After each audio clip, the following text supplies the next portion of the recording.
नमस्कार, जोहार, मैं संजय और आप देख रहे हैं न्यूज झारखंड। चलिए जानते हैं सुबह से लेकर शाम तक की तमाम बड़ी खबरों को। पहली बड़ी खबर की बात को तो असहाय लोगों को घर जाकर कोरोना टीका लगेगा। केंद्र ने राज्यों को निर्देश दिया है कि जो लोग चलने में असहाय हैं या दिव्यांग है तथा टीकाकरण केंद्र तक पहुंचने में असमर्थ हैं, उन्हें घर जाकर टीका लगाया जाए। इसके लिए तुरंत नोडल अधिकारियों की नियुक्ति की जाए। केंद्रीय स्वास्थ्य सचिव राजेश भूषण ने इस बाबत राज्यों के मुख्य सचिवों को पत्र लिखा है, जिसमें दिव्यांगों के साथ साथ बीमारियों के कारण चलने फिरने में असमर्थ, ज्यादा उम्रदराज लोग आदि को घर पर टीका लगाने के लिए कहा गया है। कहा गया है कि कार्यक्रम की योजना इस प्रकार से बनाएं जिसमें टीके की बर्बादी ना हो। दरअसल टीके की शीशी खुलने के बाद यदि कुछ घंटे के भीतर इसका इस्तेमाल नहीं किया जाता है तो वह खराब हो जाता है। अगली बड़ी खबर की बात करें तो सड़क पार करने के लिए बनेंगे फुट ओवर ब्रिज, जिसमें होगा एस्केलेटर। राजधानी रांची में बढ़ते ट्रैफिक के कारण पैदल चलने वाले लोगों की परेशानी को देखते हुए 4 सड़कों पर एस्केलेटर, 140 सीढ़ियां युक्त फुट ओवर ब्रिज बनाने की योजना है। नगर विकास विभाग ने इसका प्रस्ताव तैयार किया है। इसे कैबिनेट की स्वीकृति के लिए पेश करने की प्रक्रिया शुरू की जा रही है। जुड़कों को कार्य योजना तैयार करने की जिम्मेदारी मिली है। हरमू रोड में किशोरगंज चौक के पास, अल्बर्ट एक्का चौक पर, चर्च कॉम्प्लेक्स के नजदीक और न्यूक्लियस मॉल के समीप एस्केलेटर और लिफ्ट से युक्त फुट ओवर ब्रिज बनाने का प्रस्ताव है। इस तरह के एक फुट ओवर ब्रिज के निर्माण में करीब 2.5 करोड़ रुपए की लागत आने का अनुमान है।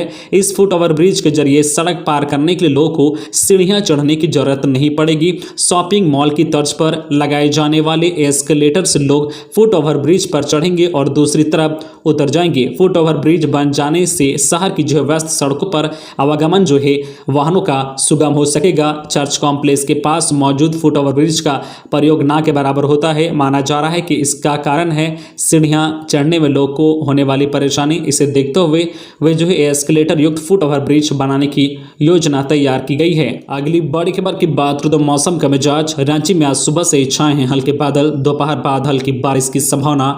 28 के बाद मौसम में बदलाव के आसार। रांची में आज सुबह से ही हल्के बादल छाए हुए हैं। इसके साथ ही शाम तक 1-2 बार गर्जन के साथ हल्की बारिश हो सकती है। मौसम विभाग के मुताबिक आज शाम तक राज्य के अलग अलग हिस्सों में हल्के से लेकर मध्यम दर्ज की बारिश दर्ज की जाएगी। इसके साथ ही मेघा गर्जन और वज्रपात की संभावना है।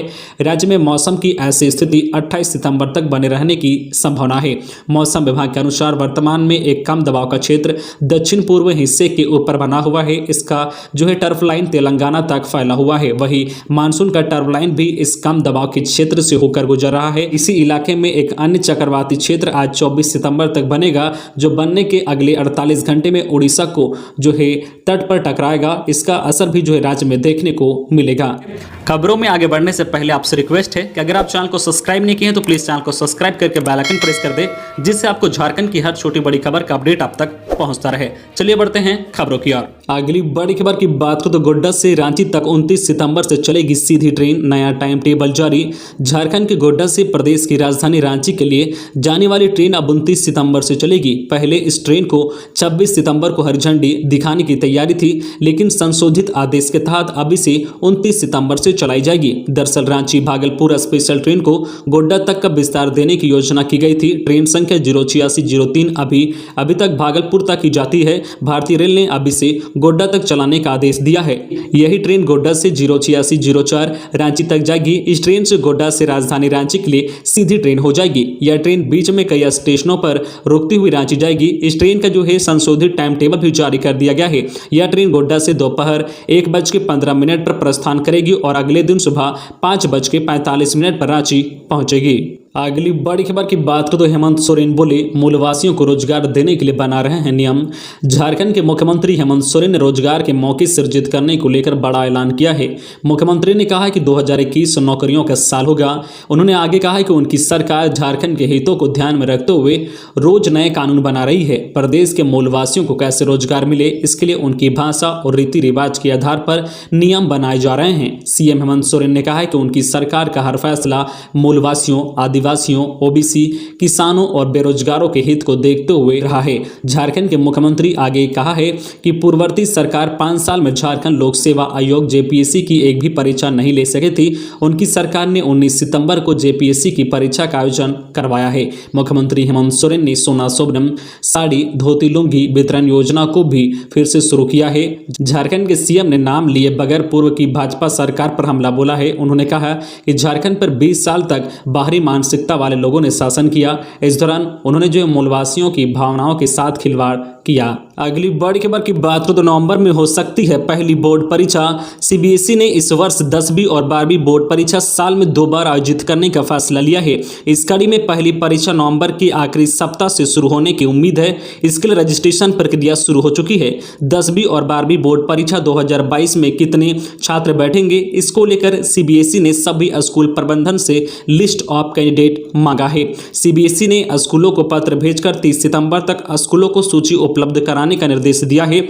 स्कूलों को सीबीएसई की आधिकारिक वेबसाइट www.cbse.gov.in पर सूची अपलोड करनी है। अक्टूबर में परीक्षा के लिए एडमिट कार्ड जारी किए जाने की संभावना है। अगली बड़ी खबर की बात करें तो झारखंड में कोरोना संक्रमित, राज्य में 9 समेत राज्य में मिले 16 नए कोरोना संक्रमित। राज्य में पिछले 24 घंटे में रांची में 9 समेत राज्य में कोरोना के 16 नए संक्रमित मिले हैं। 19 जिले में कोरोना के एक भी केस सामने नहीं आए हैं। राज्य में एक्टिव केस की संख्या अब घटकर 65 हो गई है। अब तक जो है राज्य में 5133 लोग की मौत कोरोना वायरस से हो गई है। अगली बड़ी खबर की बात करें तो मुख्यमंत्री ने कांके की आदिवासी जमीन के दस्तावेज से छेड़छाड़ की जांच का दिया आदेश। मुख्यमंत्री हेमंत सोरेन ने कांके अंचल के बुकरू मोजा में सरकारी दस्तावेज में छेड़छाड़ कर म्यूटेशन कर लिए जाने के मामले की सीआईडी या साइबर अपराध थाने के माध्यम से जांच कराने का आदेश दिया है। हाल ही में यह मामला सामने आया था कि जमीन माफिया ने रांची के कांके अंचल के बुकरू मोजा में स्थित खाता संख्या 169 के प्लॉट नंबर 177 की जो 4.14 एकड़ आदिवासी जमीन के दस्तावेज से छेड़छाड़ कर म्यूटेशन करा लिया है। माफिया ने विभाग के लोगों से जो मिली भगत कर ऑनलाइन खतियान व पंजी 2 में छेड़छाड़ कर अस्वीकृत दाखिल खारिज को भी स्वीकृत दिखाकर म्यूटेशन करा लिया है। प्रारंभिक जांच में खुलासे के बाद मुख्यमंत्री हेमंत सोरेन ने इस पूरे मामले की जांच का आदेश दिया है। अगली बड़ी खबर की बात करें तो झारखंड के सरायकेला में लगेगा दूसरा ऑक्सीजन प्लांट। केंद्रीय मंत्री अर्जुन मुंडा करेंगे शिलान्यास।